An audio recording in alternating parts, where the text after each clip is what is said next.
എന്തായി? എന്ത് ജാമ്യം എന്തായിന്ന്? ഏത് ജാമ്യം? വിഷ്ണുവിന്റെ ജാമ്യത്തെ കുറിച്ചാ ചോദിച്ചത്. ഓ അതോ? അല്ല, ചേച്ചി ഭക്ഷണം കഴിച്ചായിരുന്നോ?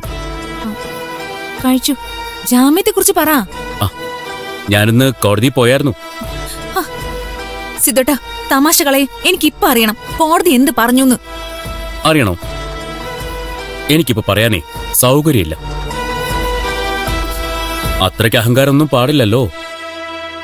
ഞാൻ പോയി ഒന്ന് കുളിച്ചിട്ട് വരാം, എന്നിട്ടേ പറയുന്നുള്ളൂ. അപ്പോഴോ?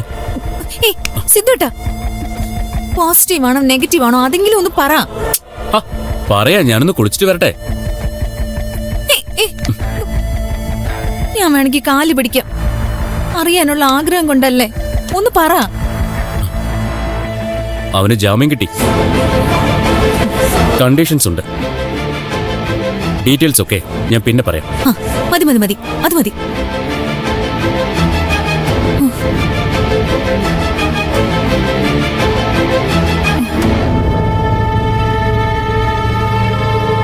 ആർക്ക് ജാമ്യം കിട്ടിയ കാര്യം അവൻ പറഞ്ഞത്?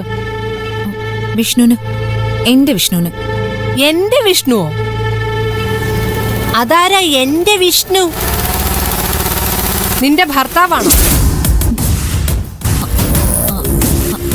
അല്ല. പിന്നെന്താ ഇത്ര വലിയ സന്തോഷം? വിഷ്ണുവിന്റെ കൂട്ടുകാരനാ. അത് നോണ. കൂട്ടുകാരനാണെങ്കിൽ ഒരു പെണ്ണും ഇത്രയും സന്തോഷിക്കത്തില്ല. നേരി പറയടി, അത് നിന്റെ ഭർത്താവല്ലേ? എന്റെ ഭർത്താവ് സിദ്ധുവേട്ടനാ. ഏയ്, അങ്ങനെ വരാൻ വഴിയില്ലല്ലോ. നിന്നെ പോലൊരു ഫ്രോഡിനെ കല്യാണം കഴിക്കാൻ ആ ചെറുക്കൻ തയ്യാറായോ? ഏയ്, എനിക്ക് തോന്നുന്നു ചേച്ചി തന്നെ ഞങ്ങളുടെ കല്യാണം നടത്തിയത്. ഞാനോ? അതെ, ചേച്ചി തന്നെ. അന്ന് എന്നെ ചേച്ചിക്ക് വലിയ ഇഷ്ടായിരുന്നു. പക്ഷേ എനിക്ക് പറ്റുന്ന ഓരോ മണ്ടത്തരങ്ങളെ. നീ വലിയ സന്തോഷത്തിലല്ലേ? എന്റെ ഒരു സന്തോഷത്തിനാണേ.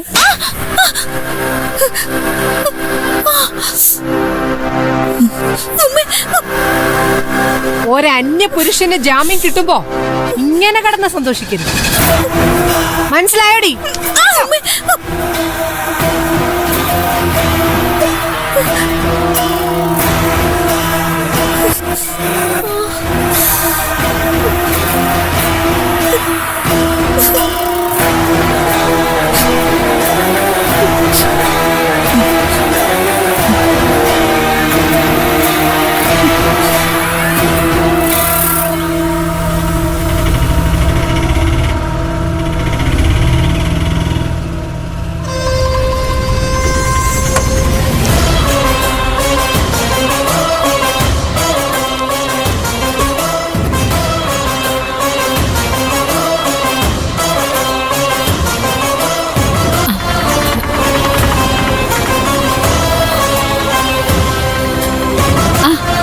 അക്ഷരേ, ദേ ഇവിടെ ആരാ വന്നിരിക്കുന്നേ നോക്കിയേ.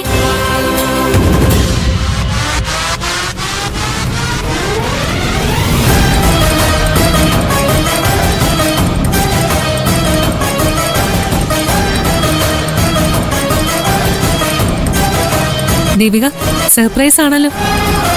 ഒട്ടും പ്രതീക്ഷിച്ചില്ല കേട്ടോ. പ്രതീക്ഷിക്കാത്ത കാര്യങ്ങളാണല്ലോ ഇവിടെ നടക്കുന്നത്. അതുകൊണ്ട് വന്നല്ലേ പറ്റൂ. ദേവിക ഇരിക്കണം, അദ്ദേഹം ഇവിടെ ഇല്ല. ഞാൻ നിരഞ്ജൻ ഡോക്ടറെ കാണാനല്ല വന്നത്.